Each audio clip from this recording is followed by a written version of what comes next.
It's time for the North Idaho Prepcast on IdahoSports.com. That's right. Welcome in another edition of the North Idaho Prepcast on IdahoSports.com, breaking down District 1 and 2 activities week in, week out. My name is Brandon Baney, joined as always by Ryan Scaggs, professional, taking a swig of water right away as we cut to him. You couldn't have done that in the 5 minutes we were talking before I hit record, Ryan. Called me out. The hydrated Ryan Scaggs, yeah. Yeah, the hydrated. So yes, if you're watching the video version of this on the IdahoSports.com YouTube channel, you can see Ryan wearing an Under Armour ball cap and taking a swig from his water bottle. My name is Brandon Baney. If you're watching the video, there's something going on with the lighting in my camera. It looks like, I almost look gray. I don't know. I've been messing with this camera, trying to figure it out, adjusting, zooming in, out, tried white balance. I don't know what's going on with my camera, but it makes it look darker than it actually is, Ryan. But maybe that's appropriate because I've been feeling kind of blah. This is why we're doing the show so late in the week. Is I've been the winter blues or the doldrums or whatever you call them. I don't know.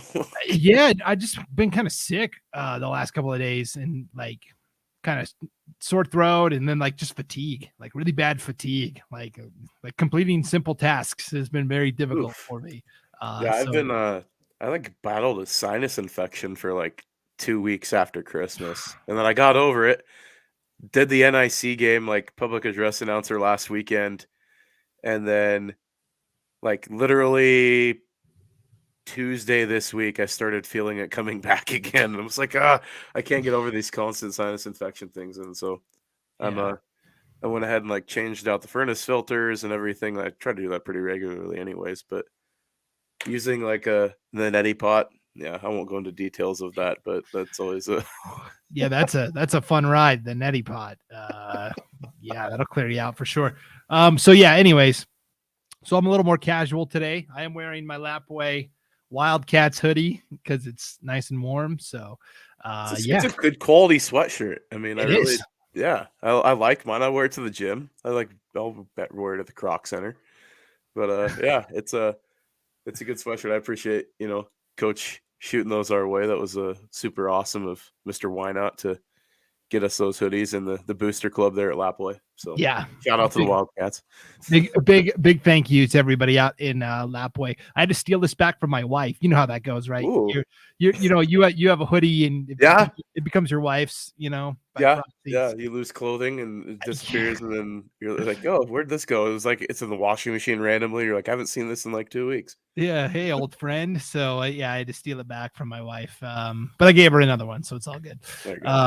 All right, so let's dive into what we're going to talk about. And friendly reminder, we've been talking about video and what we're wearing and stuff. You can also listen to this audio only at IdahoSports.com or wherever you download your podcasts. So I thought the biggest story from the past week in North Idaho was wrestling. River City Duels, hosted by Post Falls. It comes down to Post Falls and Meridian, these two juggernauts of 5A wrestling, and the Trojans come through with the dual win. Head-to-head, getting the victory in a competitive field. I mean, that tournament had a pretty good lineup this year. So, I mean, I give Coach Reardon props for that lineup for that tournament was pretty impressive. Getting Meridian to show up, Nampa was here as well.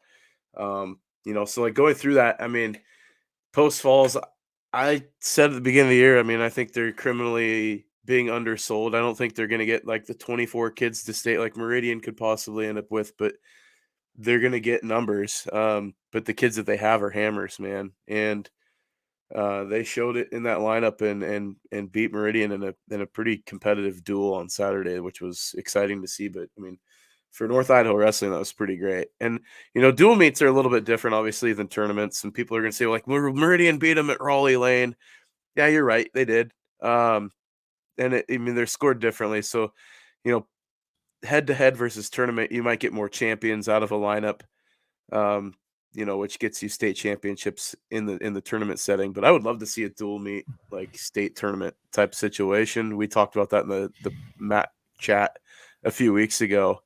It would be hard to get it lined up, but it would be pretty awesome to see. And I think that it'd be super competitive. But yeah, that matchup was really good, really competitive. Post Falls getting the victory. I think it's a huge boost for that program. There's a lot of young kids in that lineup too.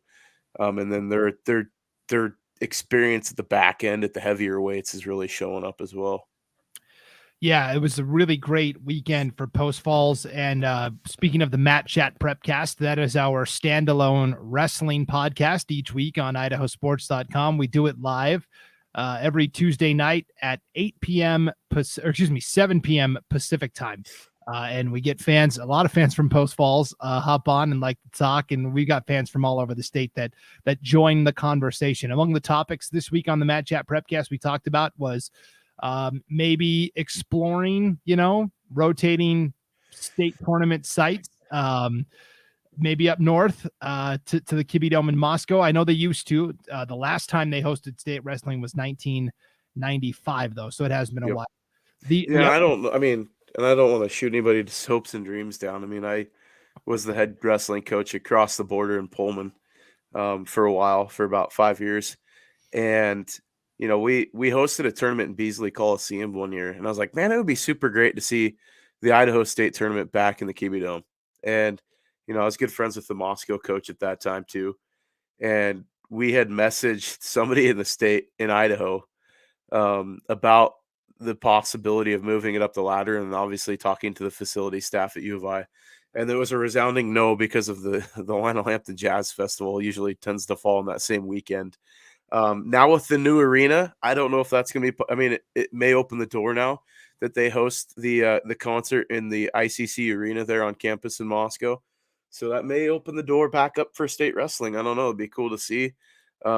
Certainly more hotels have moved into the area between Moscow and Pullman, also Lewiston and Clarkson being within a half hour away.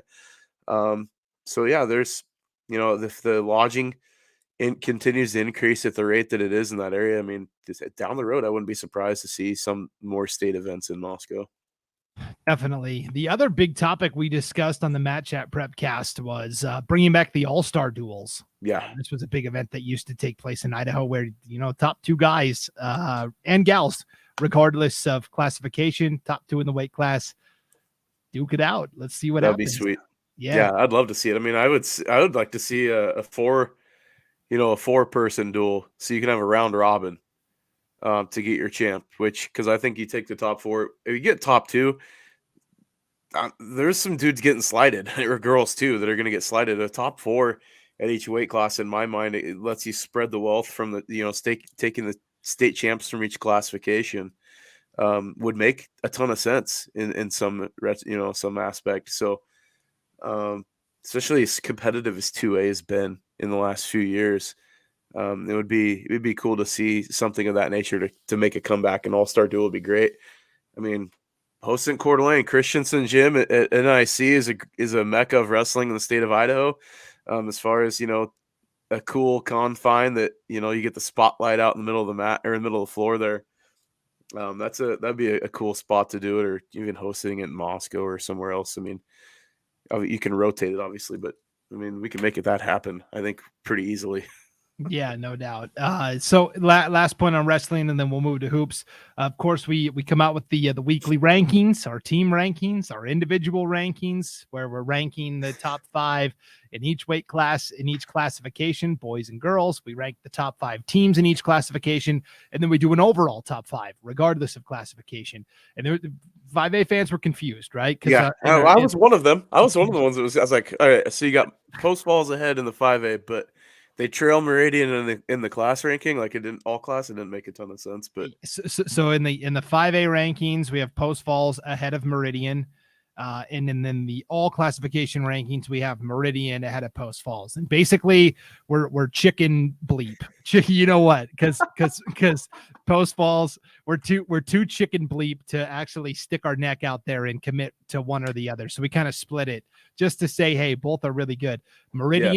Meridian defeated Post Falls in the tournament setting, right, at Raleigh Lane. But Post Falls won the dual matchup. Yeah. So to me, it's split 1-1. And really, when it gets to state, to me, it's not even about Meridian and Post Falls and what they do to win the championship, because it's going to come down to those two. I think that's pretty clear. I think it's going to be one of the blood rounds personally, but yeah, I mean, go ahead. Continue. I think it's going to be based upon what teams 3, 4, 5, and 6 do. Can Nampa, can Mountain View, can Coeur d'Alene come in and steal some points away from Meridian or Post Falls. I think that's where it's going to be decided. Well, I think it's going to come down to the peripheral schools. I mean, it may come down to like a 132 pounder from Thunder Ridge that beats a kid in the placing rounds, and costs the team 3 team points. There's the difference there. It comes down to just random little happenstances, and that's the thing about wrestling is it is such an individual sport. But at the same time, when you throw the team aspect into it at the state tournament, it comes down to everybody holding their candle. I mean, they've got to come in and everybody's got to do their best and try to win the next match. And you're going to get those random kids that, it's going to be some like 170 pounder that, or a heavyweight match at 3-4 that's, ends up turning into a pin instead of a decision and ends up costing them the state championship. That's happened in the last like 10 years. So we can't really pinpoint a single point or match, but overall, I mean, that really does make the difference when you start giving up those team points or you don't get those team points. Yeah, so it's going to be interesting to see how that all shakes out as we get there. I will say for Post Falls, and this is comments not just from me, but from wrestling fans statewide. They said, thanks to Post Falls High for putting on such a great tournament. So I knock over my coffee cup. Luckily it was empty. Thanks for putting on a great tournament. We had a great time. What a great venue. And also Post Falls is better than we thought. Like not just the guys, Hamilton and Laguna and Miller, but the second unit. There are a lot of second string guys for Post Falls that have gone to tournaments and done really well this year. So there is that depth there at Post Falls as well. Those are going to be the second day kids at state that, they may end up in the 5-6 matches and that are on the back end of that, scrapping in the blood rounds. Like I said, like that's where it's going to be won is those championships are going to be those both for Meridian, for Post Falls. I mean, I'm not counting out Nampa too much either, but I think that as far as numbers and depth goes, it's going to be between those two teams. The North gets a little bit of, I don't want to say the shaft, but you don't get the bids like you do from District 3. And so it hurts Post Falls a little bit in Coeur d'Alene and some of the other teams like Lewiston because you're not getting the guaranteed bids. And it's unfortunate that that's the way it is. It's worse in 4A, but I don't think it's going to be as big of an issue this year as it's been probably 2-3 years ago with Lakeland, but that's for a different podcast. So I'll quit hammering that drum. But yeah, Post Falls, I think, is really deep, and they're deceptively deep, and they're incredibly young with a lot of their talent too. I really look at them, and I thought personally, I said coming into the year, they're going to be good. They could be peaking a year early in my mind as far as what they're doing. And that's not sliding like Gentry Smith and Trevor Miller and Laguna and those kids because they've been absolutely tearing it up. But yeah, the back end guys have been really showing up too, like Barnhart and some of the other guys too. Yeah, it's going to be really fun to see how that all shakes out down the line. All right, moving on to hoops now. I thought the biggest story from the past week was obviously Fight for the Fish, right? Coeur d'Alene, Lake City hooked up last Friday. Yeah. But that was part of an overall arching girls basketball conversation where we've talked about this for weeks. Lake City, Coeur d'Alene, Post Falls, all impressive, gaudy win-loss records. And we're here. We're at the 2-week period at the very end of the season now where they're all finally going to play each other. We've already seen the first couple of blows, right? Lake City beats Coeur d'Alene, Coeur d'Alene beats Lake City. Lake City manhandles Post Falls. Yeah. I mean, yes. Yeah. Okay. Sorry. I might be heavily medicated as I'm doing this. So yes, Coeur d'Alene beats Lake City last Friday. And then on Tuesday, Lake City, dominates Post Falls. But I don't think that's a clear indication of, okay, then this is the hierarchy because we saw it last year. Yeah. Where, I mean, almost the exact same thing happened last year. Yeah. From game to game, the coaches adjusted and the matchups got tighter and different teams won. So yeah, and then I mean, Coeur d'Alene Post Falls tomorrow. I mean, like we saw it last year. I wouldn't be surprised if Post Falls steals a game there. I mean, I really won't. Like that team can play. I mean, we saw what they did against Lewiston, obviously, but we've seen what they've done against the Washington schools. That's not taking anything away from Coach Simmons' team at Coeur d'Alene. Like those girls can play. I mean, you look at Maddie Simmons and Madison Mitchell, and that lineup is just dynamic. They can shoot. They're very unselfish in how they play too, but they are physical as all get out, and they scrap for the ball. I mean, I don't know if I've ever seen necessarily a girls team play in that manner where they are just so ruthless at chasing the basketball. And it's pretty impressive when you watch them, how they kind of play with like a little bit of reckless abandon, um, which is awesome. I mean, it's a neat thing to watch. And then you look at like Lake City, which is like they just shoot the lights out. I mean, when they show up on a given night, they can shoot 50% from three if they're not careful. And I mean, that's in high school basketball, that's awesome. But like, I mean, they've got lineup between Zufelt and Waddington, and just the players that they've got in that lineup as well. And Post Falls is obviously really good too. It's just I hate not having an at large bid that's floating around out there. Like, that bugs me because I think 3 teams are deserving from North Idaho this year. But we saw it last year that I think it shakes out in districts, obviously. But I would love to see all 3 of these teams make it because I think they'd all place in the top probably 6 at state. But I don't know. I like Coeur d'Alene the way they're playing right now. I really do like that. They're a different kind of physical brand of basketball. Yeah, it's and they've got a really good inside outside game, and it's the balance that they've had the last couple of years. Also, I think they have one of the best point guards in the state. Yes, like, really, they do. Madison Mitchell running the point is phenomenal. Oh, see, yeah. So Mitchell, I thought you were going to talk about Tegan Colvin. Well, Tegan Colvin, yeah. I mean, okay, fine, 1-2 punch because that's 1A and 1B. Right. I mean, those two at the guard, because Madison Mitchell played point guard last year, and I was like, man, this girl is like legit. I mean, as a sophomore, and yeah, no, like that trio that they've got between the 3 of them for the Vikings, the Lady Vikes are dynamic, and if you focus on shutting down one of them, I mean, the other 2 are going to make you pay. Yes, and of course, Maddie Simmons can also handle the ball as the point forward. The point forward, and that's to me, that is the key. If you want to go to state and you want to do well and compete, you have to have multiple players that can bring the ball up because you're going to see more pressure defense at state, and you need veteran players that have done this before and can make plays with the ball in their hand. Coeur d'Alene's got that. Another team that I look at on the other side of the state, Thunder Ridge, they're still undefeated. They've got 3 guards, Aspen Caldwell, Kennedy Stenquist, Marley Spencer. Caldwell's going to Idaho to play point guard for the Vandals, but they're kind of built the same way where they've got 3 really good ball handlers. And so I can't wait to see how it shakes out at state. The question is going to be who gets there. Coeur d'Alene, of course, we don't need to talk about it anymore, what happened last year, but they're motivated to get there. Right. And I will give props, like, from a former Coeur d'Alene Viking that's lighting it up. Skylar Burke is playing super well for the Gauchos. So, like, yeah. I mean, I don't know if you've been keeping an eye on some of the college kids, but she's tearing it up as a freshman down there. So, shout out to Skylar because I've been following her on Twitter. But yeah, no, I look at that and it's like, man, you could see 3 legit contenders out of this conference plus Thunder Ridge. But the one thing that I think stands out with Coeur d'Alene is that they don't turn the ball over. If you look at their turnover ratio, it's super low in their wins. I mean, it's like gaudily low. So if you go back into like those categories where it's kind of like the periphery statistics that not a ton of people look at, but they matter. They don't turn the ball over. They protect the basketball. So even if they're not getting points, they're not giving transition buckets to the other team. That's gonna bode well at the state tournament level for sure. Yeah. So, you mentioned it. Post Falls, Coeur d'Alene, round 3 of this 6.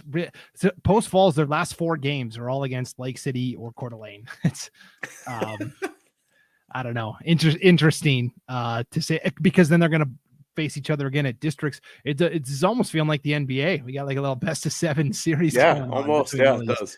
Yeah, it's crazy, but we'll continue to keep an eye on that and see how everything shakes out there. Let's go to boys basketball now, where again, you had the fight for the fish last Friday, Lake City, Coeur d'Alene, and I think we all walked away going, the Vikings played pretty well, all things considered. Yeah, they kept it close for the majority of the first half. I mean, Nathan Hawking, I think, was the difference maker in that game in the second half. He really blew the doors off, I think, and they didn't really have an answer for him for Lake City. That Lake City lineup's just so dynamic. I mean, I don't see any. We saw what they did against Hawaii earlier in the year. I don't see anybody in the state that matches them at the 5A level necessarily, other than them beating themselves. I mean, I would love to see them play Hillcrest. I think that would be an amazing game. But as far as at the 5A level, I look at Lake City, and it's I don't ever want to like call it too early and say it's their tournament to lose, but it's going to take like a meltdown of some kind if it's going to keep them out of the state championship hunt. I don't see them dropping a league game, but Lewiston they make things interesting. The Bengals are, they've obviously lost to Coeur d'Alene, but it was a pretty tight game for the most part. I still like the Coeur d'Alene schools coming out of the IEL, making it to state. I think both those teams end up punching the ticket down to Southern Idaho. Yeah, because everything I've heard is like, Meridian is a top 5 team this year in boys basketball in District 3. And I just think about what Coeur d'Alene did to them over the holiday. We saw them with our own eyes up here. Yeah, I mean, you bad. and I both saw these teams. I looked at Eagle. They struggled with post falls. Yeah. Yep. I mean, it was down the stretch until the last 30 seconds of the game. It was a 1-possession game. And you talk to people and they say Eagle is the second best team from District 3 behind Hawaii. So I mean, I agree. I don't know why he lost to Mountain View. So I mean, like, right. I know. I will say though, we all thought this last year, and Lake City playing Centennial first, whatever. Yeah. So like 95% chance. I like Lake City, but I'm going to leave a little wiggle room just because we've seen it happen before. But get hot and shoot the 3 at the end of the year. Mix some turnovers. Things change. Yeah. Yeah. What are you going to do? Right. Yeah.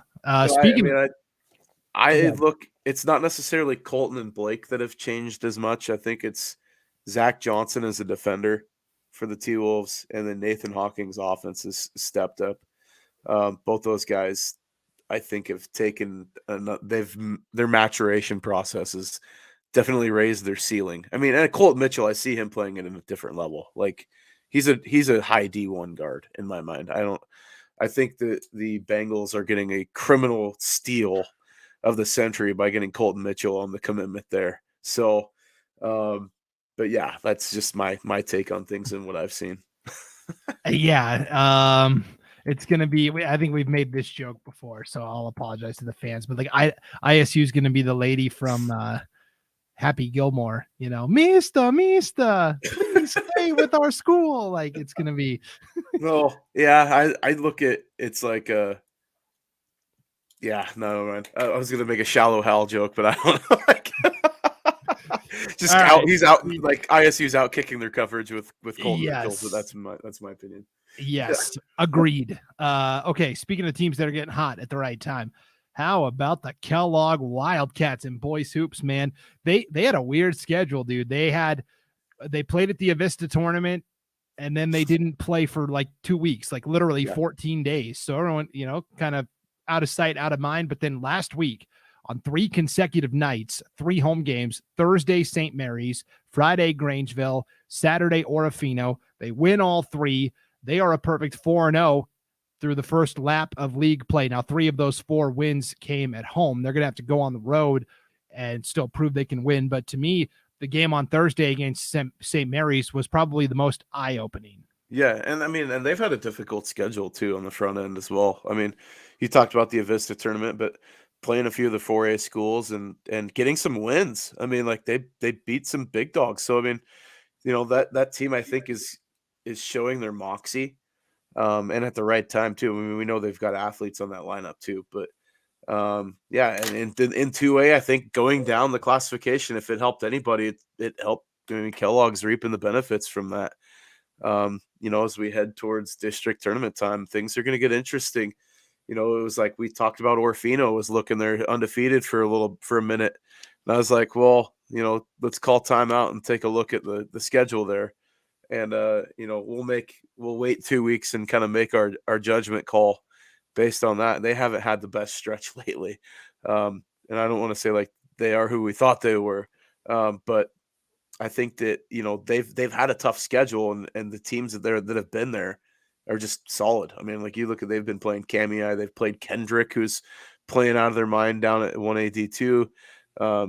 They've had a which Kendrick, by the way, is going to be playing Potlatch inside ICC Arena in Moscow next week. If you didn't see that one, so that's a rabbit trail, but another cool matchup. But yeah, no, with two-way boys, I look at Kellogg and they're peaking, and if they can continue this momentum, they can make some noise come the state tournament for sure. Yeah, and it's the same guys that we were talking about during football season, Yep. the Luna twins, Colby and Ripley.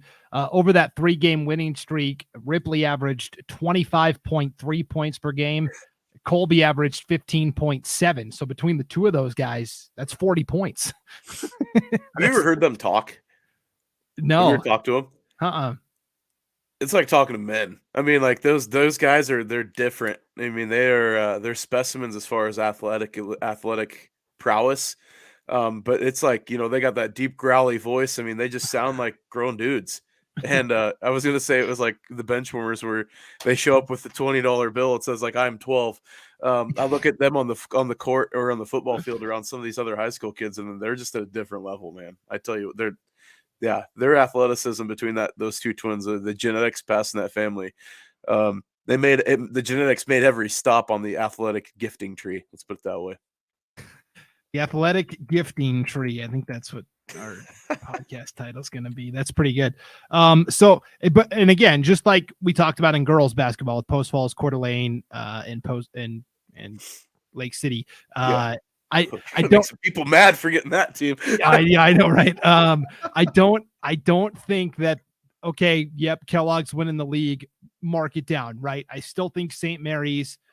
And maybe Orofino still. I think Orofino is now starting to actually play, because they had such a light schedule early on. And so we were like, yeah, they're undefeated, but really, I mean, they're still 6-2, right? Sure. Big game for Orofino is coming up tonight, Ryan, as we record this. They are hosting St. Mary's. I think that will tell us a lot about Orofino. But I think St. Mary's definitely still will have something to say about the conversation of this to a CIL and how it goes. Oh, absolutely. And you look at that St. Mary's lineup. I mean, they're talented as all get out too. So I don't think they're gonna, they can't be sold too short either. With the bids coming out of the CIL, it's a competitive conference now. Things changed with adding those couple schools. It definitely created a new look. Let's put it that way. Yeah. When you look at state basketball this year and who gets in and how many bids and all that stuff, the second place team from the Central Idaho League will play the third place team from District 3. That could be Ambrose, it could be New Plymouth, could be Nampa Christian. It's a winnable game. Yeah. Yes, that was my point. Is I think it's a winnable game. So absolutely. Yeah. Two teams from the north could get to state. We'll have to wait and see, but yeah, I think overall pretty good. So, all right, Ryan, let's get to now. This is the part everybody's been waiting for. The North Idaho 9. These are your personal power rankings of the 9 best teams in girls basketball and boys basketball in the state of Idaho, regardless of classification. What do you want to do first, girls or boys? Let's go boys this week. Okay, let me pull it up. And again, if you're watching the video of this, it'll scroll across the bottom line like a little ESPN ticker. If you are listening audio only, we're going to go through them 1 through 9 regardless. So here are the North Idaho 9 boys basketball teams for this week. Not much movement this week. Still on top, you got Lake City. We don't need to talk about them much. Talk about Lapway at 2. All they do is win. I mean, we know the song, how that goes. 3 Coeur d'Alene, obviously. Losing to Lake City, but beating Lewiston, who's at 4. This is just a power ranking, obviously, not by record of it. But I still think the Bengals are a dangerous team. I think the way they play defense keeps them in ball games. 5 Bonners Ferry, been so consistent all year. That's a team that I look at. I don't want to say team of destiny, but I think it's just a team that is just so dang scrappy, and they play really hard. They really are unselfish. They spread the wealth as far as points and scoring, and they just love playing for one another. You see it in how they play, and gosh, they can be impressive at times. 6 Lakeside. I still look at Lakeside Lapway, depending on how state seeding happens. At 1A D1, that could be your state championship game. Lakeside, I like them a lot. They beat Timberlake last week again. They got a win over Garpal as well, which is a Washington school. I like the Knights a ton. what they did with Lapway with Vander Brown out of the lineup for most of that game. We've talked about it previously, and I won't continue again. But 7, I've got Kendrick. The Tigers look really, really good. And, Jagger Hewitt is playing at an insanely high level right now, scoring buckets like crazy. Kellogg at 8, and then Cami rounding it out at 9. There's some teams kind of floating around there, though, that can make some noise and some movement happen in the next couple weeks between either St. Mary's or you could throw Potlatch in the mix. There's, the CIL, or sorry, the White Pine League is going to get really interesting this week. I think in the next 3 days, Thursday, Friday, Saturday, it can be pretty dang interesting in that conference as far as boys and girls basketball goes. Yeah, in terms of pecking order behind Lapway, because Lapway girls played Prairie again this week, and whereas the first matchup was close, second one wasn't. So no, it was not close. No. Yeah. All right. Well, let's break down. Let's see where Lapway slots in your North Idaho 9 girls basketball rankings. Here we go. Let's ruffle some feathers. How about this? Because we got the Vikings at number 1. Number 2, Lake City. 3, Post Falls. I still have the 5A schools on the top. Lapway, I've got at 4. There's some movement here. Sandpoint at 5. They got a nice win over Timberlake last week. Timberlake drops down to 6. Kendrick is in at 7. 8, I have Prairie still in there. But Cami coming out of left field right now. They're tied with Deary at 9. Kendrick got a big win over Deary, handing them their first loss on the year. Cami has been consistent down the stretch. They could make a push in the White Pine League for that number 2 seed if they're not careful. Some big games still ahead of them in the next couple weeks. Yeah, there's potential, I think, for Cami to move their way up. Prairie obviously is very talented still, but we'll see. It's going to be a lot of fun for sure. So yeah, that's what we got coming up. Some pretty important games. What are we doing for North Idaho game night this week? We're Coeur d'Alene at Post Falls tomorrow night. All right, that'll be a girls boys doubleheader. You can catch that on IdahoSports.com. And if you want to see the schedule of all of the games we're broadcasting, not just in North Idaho, but statewide, just click on the Game Streams tab on the homepage at IdahoSports.com. All right. Well, thanks for tuning in, everybody, to the North Idaho Prepcast. For Ryan Scaggs, I'm Brandon Baney, and we'll see you next time on IdahoSports.com.